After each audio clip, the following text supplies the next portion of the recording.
What's up, good people? We out here walking this morning, out here by the college, trying to get this exercise on, build up this temple just a little bit.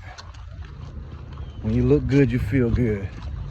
And so, we out here discussing, here's got my wife,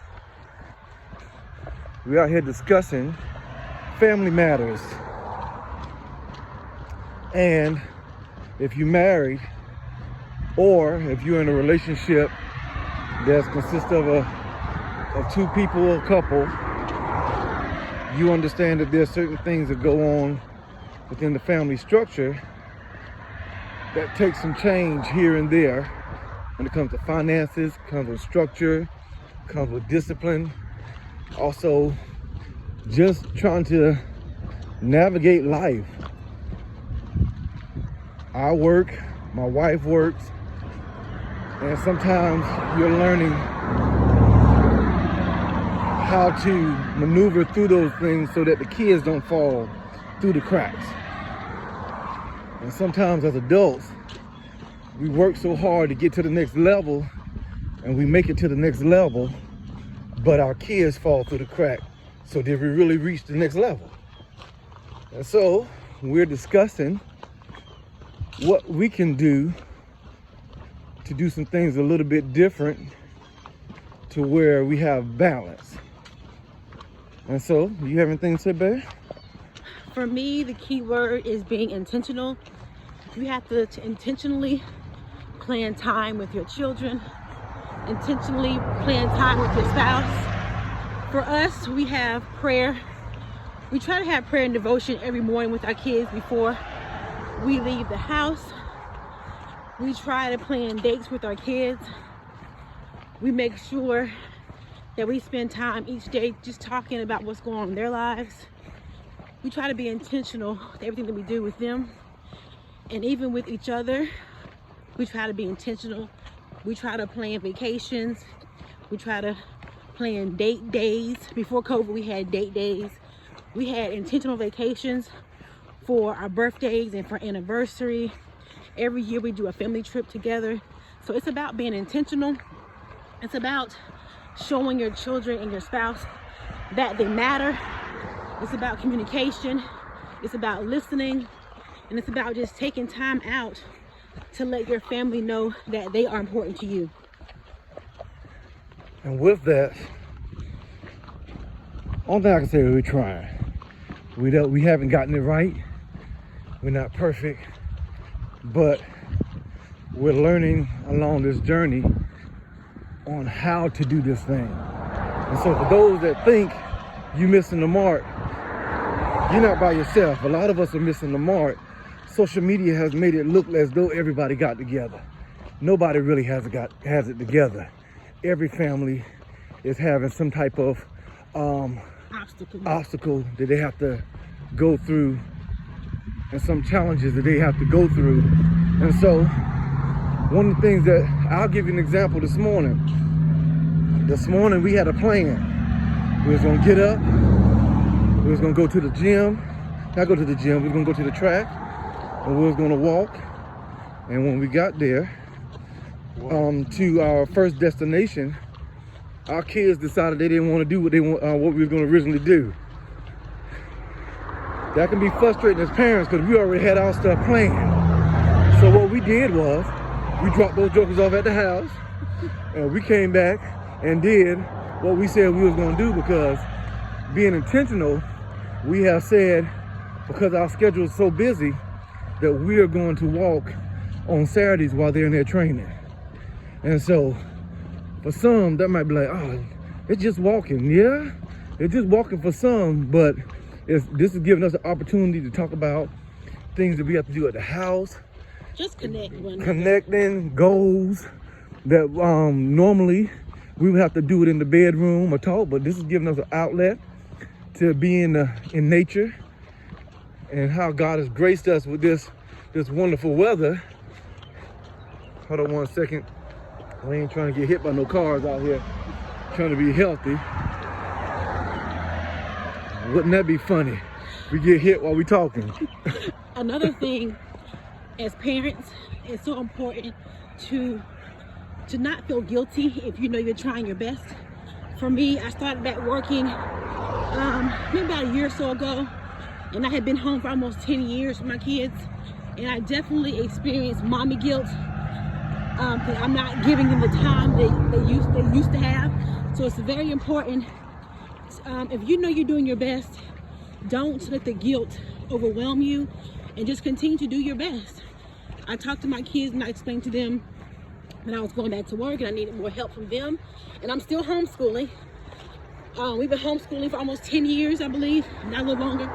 So I had to talk to them about what I expected from them. Even though my schedule was changing, I still expected the same level of excellence that we had before. So it's very important to communicate and have the conversation, but not let the guilt overwhelm you. So with those changes, sometimes they have to go to work with me. And I'll tell you, I'm daddy failing in that area.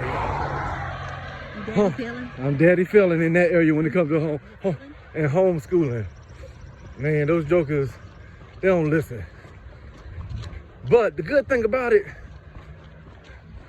I'll just say for our kids, they're so far ahead, about 2 years or so in schooling, that it's okay, but at the same time, when you're used to a certain level, you don't want them to fall behind that level or beneath that level, especially when you know that they're capable of doing better. And as parents, you see me breathing hard out here. I'm trying to get this weight off. But as parents, it can be hard at times because you wanna see the fruit of your labor. You laboring hard 40, 50, 60 hours a week, and you don't see the labor. That's a little bit frustrating. The fruits of your labor. What did I say? Just labor. I just said labor. Well, some of it is just labor. some of it is just labor. You don't see no fruit. You don't see no vegetables. You don't see nothing. So we're learning, and so we was out here walking. I said, let's just go ahead and do a video, and just walk and talk, because this is real life. Sometimes this is the only opportunity some parents have to communicate with one another. But if we're being intentional with one another, guess what? We have our ups and downs. We have our highs, we have our lows. But even through that, when you're trying to work through everything and have a better outcome for your life, I put a post on earlier. There's got to be a time in your life where you change and say, enough is enough of where I'm at. And you have to decide, is this going to be the deciding factor of me growing or staying stagnant? As a man, there's a lot of things that I can do and I should do. I'm still working on me to be better every day. My wife can do the same thing, but we're deciding that for where our kids need to go, this next generation, some things we got to do together. I can be a great dad. She can be a great mom. We were sitting in the kitchen and I was cooking, and me and my wife was talking about finances, talking about mortgage and bills and stuff. And I decided, I said, no, we're going to talk to our kids right in front of them so that we can go ahead and start teaching them about the financial aspect when it comes to mortgage. Why you doing this? Why you doing that? About bills, why this and why that? Because sometimes as parents, we get bogged down in what we want and how we're doing it, to where the school system is not teaching them about financial literacy in that manner. And then at home, because we're so busy, we miss the ball. And so sometimes kids, when they get ready to get out of high school, college, and get ready to get grown, they don't have a clue except for the basic needs of just paying bills. They don't know anything about 401k. They don't know anything about investments. And some things we're learning, and we're in our 40s. So these are the moments that we're trying to learn. Matter of fact, we're trying to learn one another and learn a little bit more about ourselves. You got anything to say? last but not least, I wanted to know, parents, are you experiencing ghosts in your house? Because I believe we have some ghosts. We're missing root beers. Nobody knows what happened to them. Chicken is getting eaten. Nobody knows who ate the chicken. And I know it's not me or Israel because we're vegetarians.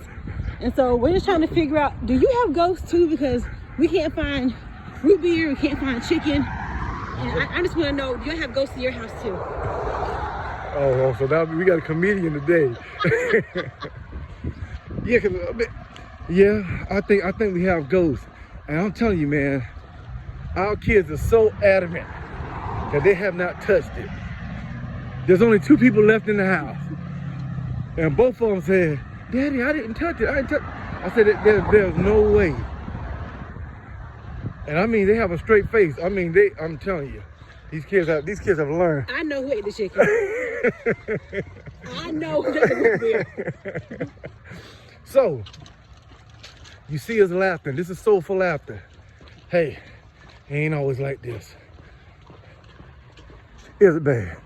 Yeah, We ain't always laughing. But that's the thing about life and marriage. And even with God. God doesn't always like everything that we do, everything that we say. But at the end of the day, he says that he loves us and he'll always be there for us. And as men, that's what he told us to do. Love our wives as Christ loved the church. And as wives, we're supposed to love our husbands as well. We're not going to like everything each other do. We're not going to like everything that each other say. But at the end of the day, we come back, talk about it, even if it's 2 days or 3 days later, we talk about it, and it might be a week or a month. We just don't know. But today we're laughing. And we want you to let you know that at the end of it all, put a smile on your face. Walk it out, walk it through, and know that God loves you, and we love you too. Soulful Laughter with the Swinnies. Bye-bye.